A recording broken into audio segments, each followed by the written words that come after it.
Allez, bonjour à tous, j'espère que vous allez bien. Aujourd'hui, analyse du halving, on fera une analyse technique assez complète, on cherchera les points d'entrée intéressants pour faire de l'investissement long terme, et on parlera également du halving, quelle est mon opinion, et comment réagir face à ce genre de news qui arrive. Enfin, c'est pas une news, parce qu'on s'y attend, voilà, il y a une date qui est programmée, mais voilà, comment agir en conséquence. Parce qu'on a eu notre halving il y a une vingtaine de minutes à peu près. C'est pour ça qu'on a eu pas mal de volatilité, enfin c'est léger, mais un peu de volatilité sur du court terme. Et attention, l'halving, oui, c'est bullish pour du long terme. Pour ceux qui savent pas, l'halving, c'est on divise la récompense des mineurs, d'accord. On est sur ici un consensus de proof of work, d'accord. Donc on va avoir des mineurs, et ces mineurs, pour sécuriser la blockchain, vont avoir des récompenses, d'accord. Ces récompenses vont être en Litecoin, et à chaque halving, on divise par deux la récompense des mineurs. Donc ça crée une effet de rareté, puisque ça réduit l'inflation, vu on divise par deux l'émission de jetons qui est mis en circulation.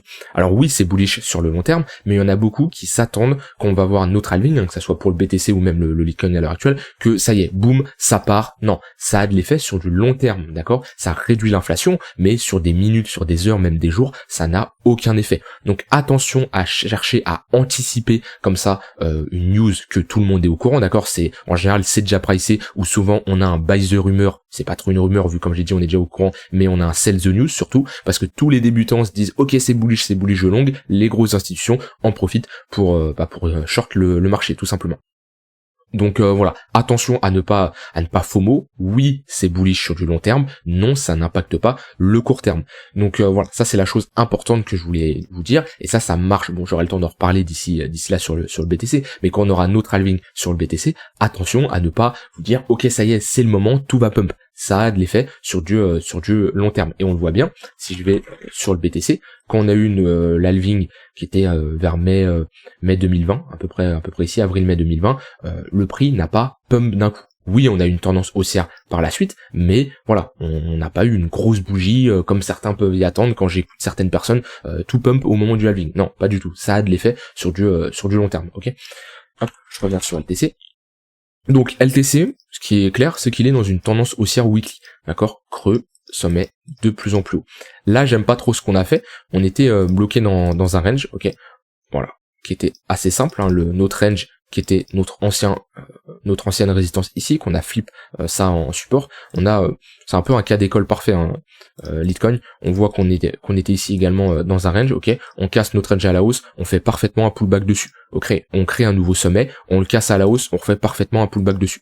Ici, c'est un peu plus moche ce qui nous fait. Alors ça remet pas en tendance la tendance primaire qui est haussière, mais ici on fait une cassure à la hausse et une réintégration. En général, les ranges, quand on les casse, on n'aime pas les réintégrer. Souvent, si on réintègre un range, on a de grandes chances de revenir chercher notre zone de rechargement de Fibonacci, voire notre bad range. Donc voilà, pour le moment ici, on est toujours dans un range précédé par une tendance haussière. Donc techniquement, ce genre de range a plus de chances de casser à la hausse. Je vous rappelle, on ne cherche pas à anticiper le top. Une tendance haussière se prolonge plusieurs fois, donc vaut mieux chercher à jouer dans le sens de la tendance plutôt qu'à chercher le top. Certes, ça se retourne une fois, mais si vous cherchez le top ici, le top ici, le top ici, vous faites stop tout simplement à chaque fois. Au bout d'un moment, vous allez le trouver, et encore c'est pas sûr, mais voilà, vaut mieux jouer dans le sens de la tendance. Donc moi ici sur Litecoin, et au vu même de la saisonnalité des cryptos, on n'est pas loin du halving sur le BTC, je chercherai des longues. C'est pas quand on a retracé c'est pas qu'on a retracé de 80 à l'heure actuelle 75%, qu'on se trouve sur des gros niveaux de support long terme. Ici, on a très bien réagi, ou sur une précédente zone de demande. C'est pas ici qu'on commence à short le marché, d'accord. C'est pour moi, de toute façon déjà, le marché, je le short sur de l'unité de temps assez courte, voire sur du swing, mais sur des longues tendances 6 mois, 8 mois, c'est difficile de shorter le marché des crypto-monnaies selon moi, parce que le marché est en tendance haussière très long terme. Donc, entre un perma-bull et un perma-bear, vaut mieux être un perma-bull automatiquement sur le marché des cryptos. Donc oui, pour short le marché sur du 1 heure, 4 heures, voire même potentiellement daily, mais sur du weekly comme ça, pour moi c'est compliqué de short un marché qui est actuellement sur des gros niveaux de support, et même qui est haussier sur du long terme. Donc moi personnellement, si je chercherais à l'heure actuelle à me positionner sur le Litecoin,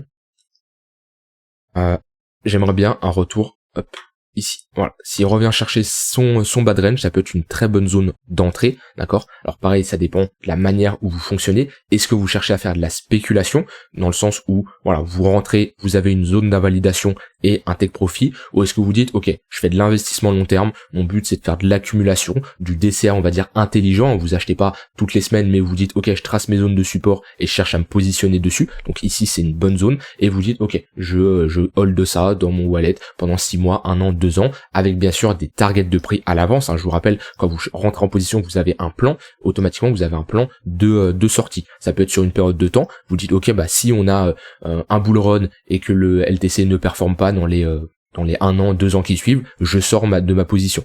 Ça peut être aussi une zone de prix, voilà, chacun a automatiquement son plan de sortie. Mais moi ici, si je chercherais à rentrer en position sur le LTC, sur du long terme, je le ferais dans cette zone-là. C'est selon moi une très bonne zone.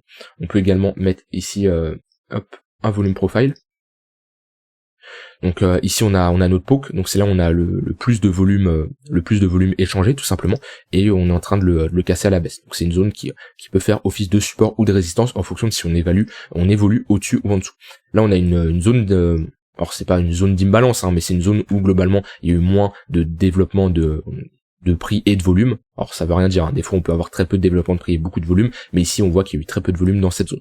Donc si on commence à s'affranchir de ce niveau-là, ici de ce creux-là, on peut rapidement revenir chercher ici cette zone où il y a eu pas mal de volume, qui est une zone intéressante. Et pareil, si on casse ce niveau à la baisse, ce creux-là, la prochaine zone ici où on a un pic de volume, c'est ici où il faudra tout simplement s'y intéresser. Donc voilà. 3 zones principalement à surveiller qui feront office de support et résistance en fonction de si on évolue au-dessus ou en dessous.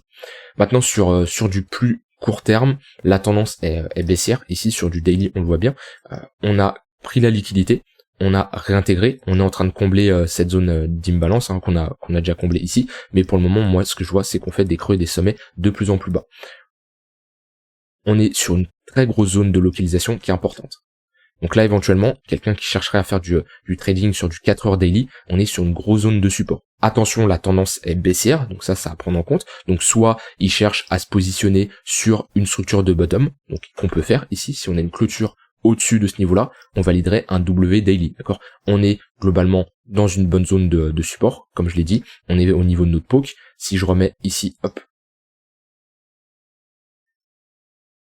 voilà. Si on a une cassure et une validation au-dessus de ce niveau-là, une cassure nette, hein, et pas une mèche ou une prise de liquidité, d'accord, on veut une réelle cassure, un réel W, un réel breakout, d'accord, et ben ça serait intéressant parce qu'on ferait une structure en W, on repartirait ici dans une tendance haussière, creux sommet, creux plus haut que le précédent, sommet plus haut que le précédent. Ça c'est uniquement si on tient ce niveau-là. Si on clôture ici et on fait ça, c'est moins encourageant. Moi je préfère avoir un W où on n'a pas cassé en dessous ce creux-là, tout simplement parce que ça voudrait dire que les grosses institutions sont rentrées sur ce niveau-là et ils maintiennent leur prix d'entrée ici. Donc on a une bonne zone de localisation. Ici, on est en confluence avec notre tunnel daily, notre tunnel 3 jours. Donc c'est une bonne zone pour chercher à placer un bottom de marché. D'un point de vue momentum sur du daily, on a une divergence haussière ici qui est validée. Donc ça veut dire on a un affaiblissement des vendeurs. Ce qui nous manque, c'est la cassure ici de notre structure, ce qui serait clairement intéressant et on pourrait revenir chercher ce sommet-là. La zone à surveiller, ça sera notre zone de rechargement de short ici, où si les vendeurs décident de se manifester, bah c'est dans cette zone-là qu'ils le feront sûrement pour potentiellement transformer ça dans une plus grosse structure en M ici. Voilà. C'est la zone clairement qui est à surveiller.